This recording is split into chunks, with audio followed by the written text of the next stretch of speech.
Good morning बच्चों, आप सभी का स्वागत है हमारे ITI 247 चैनल पर। और आज हम चैप्टर 4 के पार्ट 3 को डिस्कस करेंगे, जिसमें हम उद्यमिता कौशल के क्वेश्चन और आंसर्स को डिस्कस करेंगे। और इसके पहले जिन लोगों ने भी थ्योरी के क्लासेस नहीं देखे हैं, वे लोग जाकर पहले पार्ट 1 और पार्ट 2 को अच्छे से देख लें, समझ लें। फिर इस पार्ट को हम अगर समझाएंगे तो आपको बहुत अच्छे से समझ में आएगा और आप क्वेश्चंस के जवाब भी अच्छे से दे पाओगे। जो लोग नए स्टूडेंट जुड़ रहे हैं इस चैनल से, वे लोग इसके पहले जो मैंने चैप्टर पढ़ाए हैं, चैप्टर 1, 2 और 3, वो उन चैप्टरों को देख सकते हैं।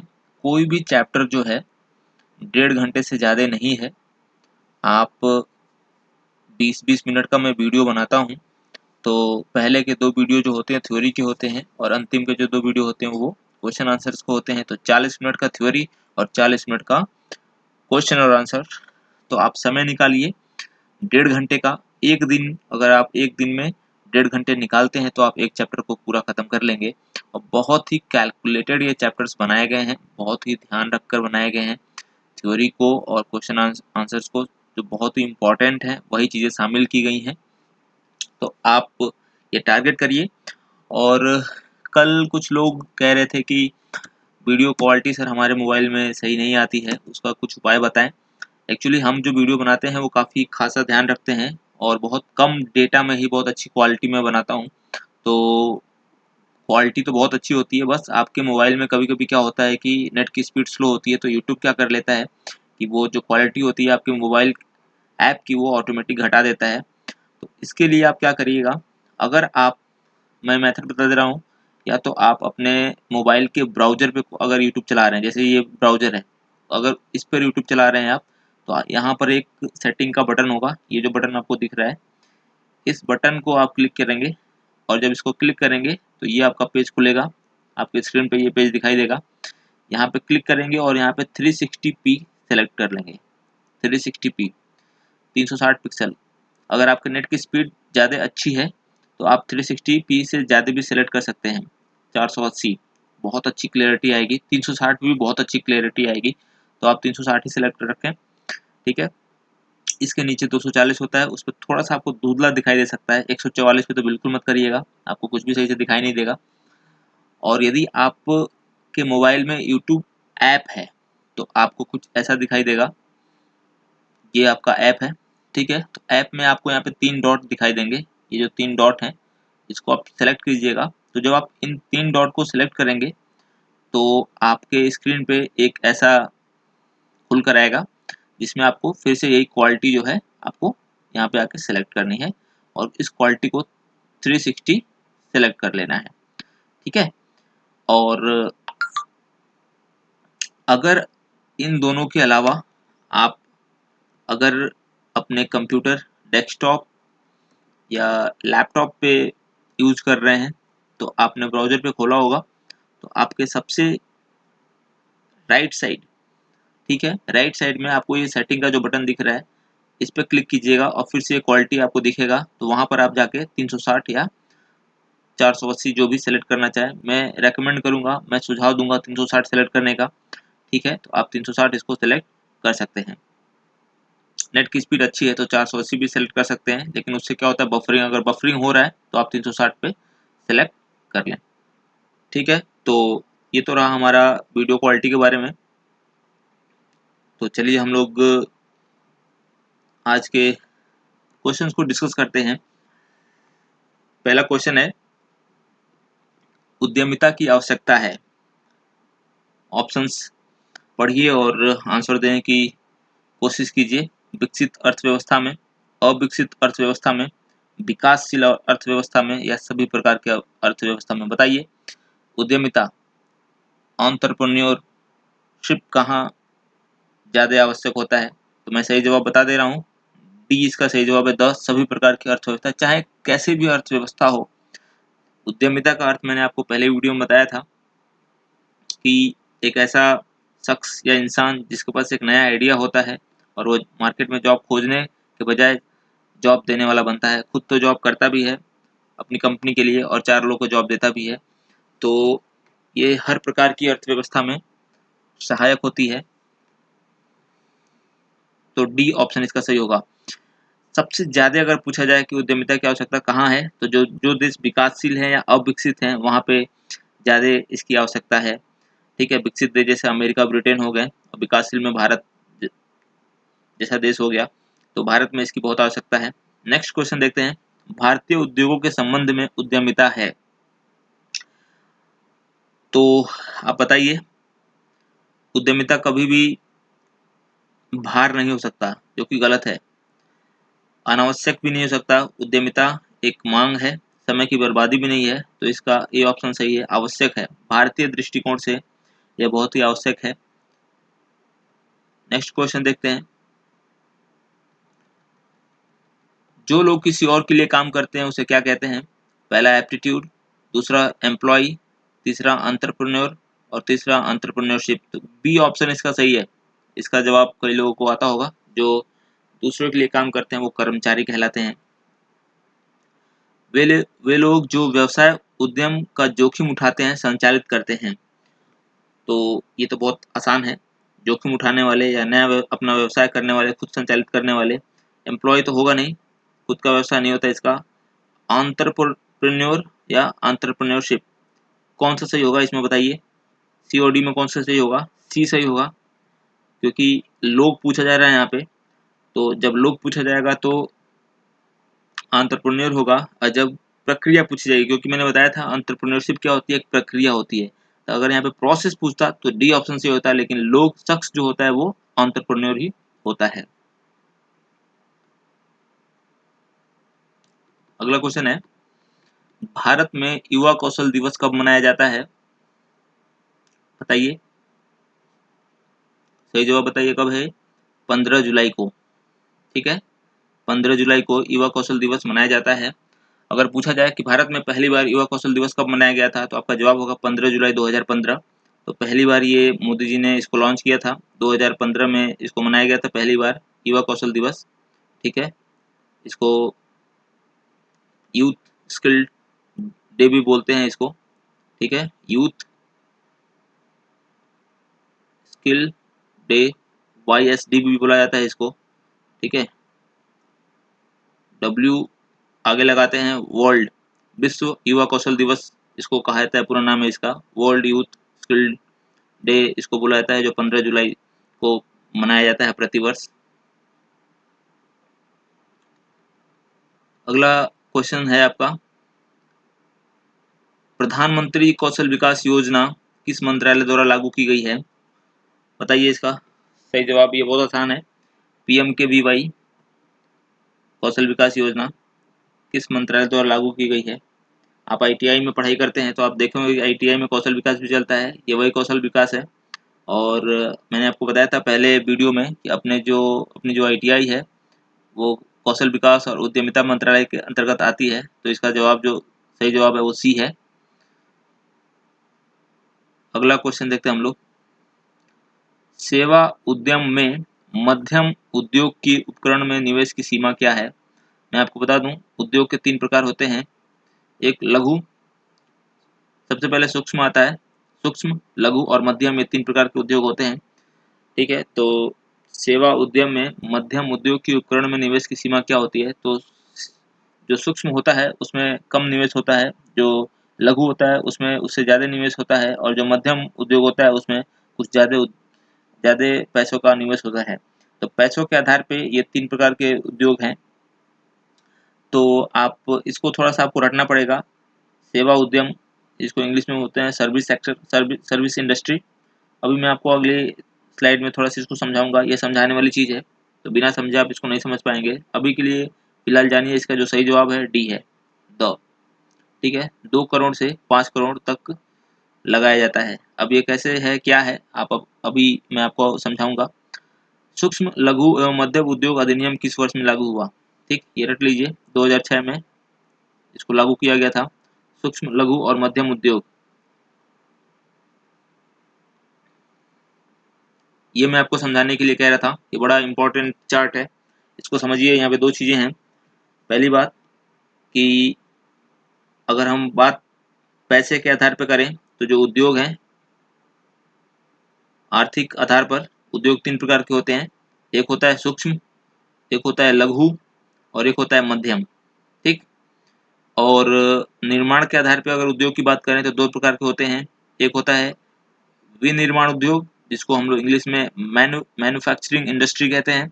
मैन्युफैक्चरिंग इंडस्ट्री का मतलब कि ऐसी इंडस्ट्री या उद्यम जिसमें हम किसी प्रोडक्ट का निर्माण करते हैं, जैसे स्टील का निर्माण करते हैं, साबुन का निर्माण करते हैं, या कोई भी एक ऐसा उत्पाद, उसका जो उससे उस इंडस्ट्री से निकल कर आता है, एक उत्पाद निकल के आता हो, कोई भी प्रोडक्ट निकल के आता हो, उसको हम लोग विनिर्माण उद्यम कहते हैं, ठीक है। कोई प्रोडक्ट बनाया जाता हो।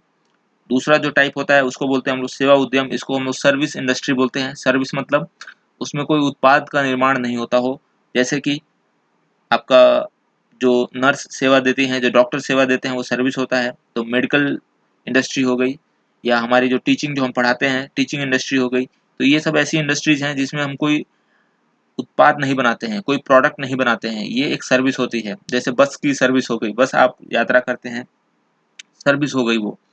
तो 2 तरह के इंडस्ट्री होते हैं, ठीक। तो इन दोनों इंडस्ट्री में पैसा अलग-अलग होता है, ठीक है। अगर आपको सेवा देनी है तो उसमें पैसा, ज़ाहिर-सी बात है, सेवा देने में पैसा कम लगता है, और अगर आपको कोई चीज़ का निर्माण करना है उसमें पैसा ज़्यादा लगता है। जैसे अगर मुझे कोई कोचिंग खोलनी है, मुझे कोई एक बड़ी कॉम्पिटिशन की कोचिंग खोलनी है, मुझे बच्चों को पढ़ाना है, सर्विस देना है, तो मेरा 5-10 लाख में काम चल जाएगा। लेकिन अगर मुझे कोई उत्पाद बनाना है, मुझे साबुन की फैक्ट्री खोलनी है, तो उसके लिए मुझे ज़्यादा पैसों की ज़रूरत पड़ेगी, क्योंकि मुझे फैक्ट्री का निर्माण करना पड़ेगा, अ, यंत्रों को खरीदना पड़ेगा, तो उसमें बहुत ज़्यादा पैसों की ज़रूरत पड़ती है। तो ज़ाहिर-सी बात है कि जो सर्विस इंडस्ट्री हो गई, जैसे सूक्ष्म सर्विस इंडस्ट्री के लिए 10 लाख का निवेश जो होता है, वो सूक्ष्म के अंदर आता है। तो यहाँ पे 25 लाख का जो निवेश होता है, वो सूक्ष्म के अंदर आता है, ठीक है। और जो आपका सर्विस में 10 से 2 करोड़ के बीच लघु में आता है, और यहाँ पे 25 से 5 करोड़ के बीच यहाँ पे लघु में आता है, ठीक। इंग्लिश में इसको माइक्रो बोलते हैं सूक्ष्म को, और लघु को स्मॉल, और मध्यम को मीडियम बोलते हैं। तो जो विनिर्माण मैन्युफैक्चरिंग में जो मध्यम होता है, 5 करोड़ से जो 10 करोड़ के बीच के जो बिजनेस होते हैं उसको मध्यम बोलते हैं, और जो सर्विस इंडस्ट्री में 2 करोड़ से 5 करोड़ के बीच में जो बिजनेस होता है उसी को हम लोग मध्यम बोलते हैं। तो यही क्वेश्चन पूछा था आपका, सेवा में मध्यम के बीच में जो निवेश होता है कितना होता है। तो सेवा इंडस्ट्री में 2 करोड़ से 5 करोड़ के बीच के जो इन्वेस्टमेंट होता है वो मध्यम के अंतर्गत आता है, ठीक। तो आप इसको चार्ट को अपने दिमाग में बसा लीजिए, ये इससे क्वेश्चंस पूछे भी जाते हैं, तो बड़ा इम्पोर्टेंट है ये। और जिले स्तर पे मैं बता दूं कि यही आपके उद्योग होते हैं, सूक्ष्म, लघु और मध्यम। अच्छा, ये जो अब मैं जो आगे जो बता रहा हूँ ये खुद एक क्वेश्चंस हैं, तो आप इसको थोड़ा समझ लीजिए पहले, फिर हम आगे के क्वेश्चंस भी करेंगे, ठीक। ये कुछ फुल फॉर्म है जो डायरेक्ट पूछ दिए जाते हैं, और कुछ इसमें कॉन्सेप्ट भी है जो आपको समझना होगा थोड़ा बहुत। और ये वीडियो काफ़ी इंपॉर्टेंट है, ठीक है। तो आप इसको अच्छे से देखिएगा, ये जनरल नॉलेज के लिए भी बड़ा इंपॉर्टेंट है। ये सारे क्वेश्चंस पूछे जाते हैं कॉम्पिटिशन एग्जाम में भी, ITI में तो पूछे ही जाते हैं। नरेगा, कई लोग नाम सुने होंगे इसका, नरेगा। इसको इंग्लिश में बोलते हैं नेशनल रूरल एम्प्लॉयमेंट गारंटी, राष्ट्रीय ग्रामीण रोजगार गारंटी, जिसको नरेगा बोलते हैं, राष्ट्रीय ग्रामीण रोजगार गारंटी, ठीक है। संसद में ये जो कानून पारित हुआ था 25 अगस्त 2005 को, ठीक है। 2005 को ये लागू किया गया था, ठीक। और पहले तो इन दोनों का अंतर समझ लीजिए। अब ये मनरेगा, मनरेगा, MG जुड़ गया इसमें, बस MG का मतलब महात्मा गांधी। अब बस नरेगा और मनरेगा दोनों एक ही चीज है, ठीक है, बस नाम में फर्क है। नाम में फर्क कैसे हो गया मैं बता रहा हूँ आपको। NREGA, नरेगा में महात्मा गांधी जोड़ दिया गया था, और उसका पूरा नाम बन गया था महात्मा गांधी राष्ट्रीय ग्रामीण रोजगार गारंटी। देखिए, राष्ट्रीय ग्रामीण रोजगार गारंटी वही है, ऊपर वाला ही है, बस महात्मा गांधी जुड़ गया है, Mahatma Gandhi national rural employment guarantee, ठीक है। 2 अक्टूबर 2009 को ये लॉन्च नहीं हुआ था, बस इसका नाम बदल के 2 अक्टूबर 2009 को इसका नाम बदल के मनरेगा कर दिया गया था। और एक चीज में यहाँ पे इम्पोर्टेंट ये है, क्वेश्चन पूछा जाता है कि मनरेगा कब लागू किया गया था, तो आपका जवाब होगा 25 अगस्त 2005 को। ठीक है, 2 अक्टूबर 2009 को इसको लागू नहीं किया गया था, बस इसका नाम परिवर्तित कर दिया गया था। महात्मा गांधी की जयंती के अवसर पर इसका नाम बदलकर मनरेगा कर दिया गया था। इसके अंतर्गत ग्रामीण इलाकों में 100 दिन की रोजगार की गारंटी दी जाती है। जो ग्रामीण में बेरोजगार लोग होते हैं उनको 100 दिन का रोजगार की गारंटी दी जाती है, उनको पैसे दिए जाते हैं कार्य के बदले। एक चीज और यहाँ पे इम्पोर्टेंट ये है इन दोनों से रिलेटेड कि 2 फरवरी 2006 को पहली बार 2 फरवरी 2006 को पहली बार इस नरेगा को लागू किया गया था जिलों में। ये जो दिनांक है 25 अगस्त 2005, ये कानून बन गया था संसद से, लेकिन इसको अभी जिलों में लागू नहीं किया गया था। लोगों को 100 दिन की गारंटी रोजगार दिया नहीं गया था। पहली बार इसको 2 फरवरी 2006 को लागू किया गया था। ठीक है, कहाँ पे? आंध्र प्रदेश के अनंतपुर जिले में।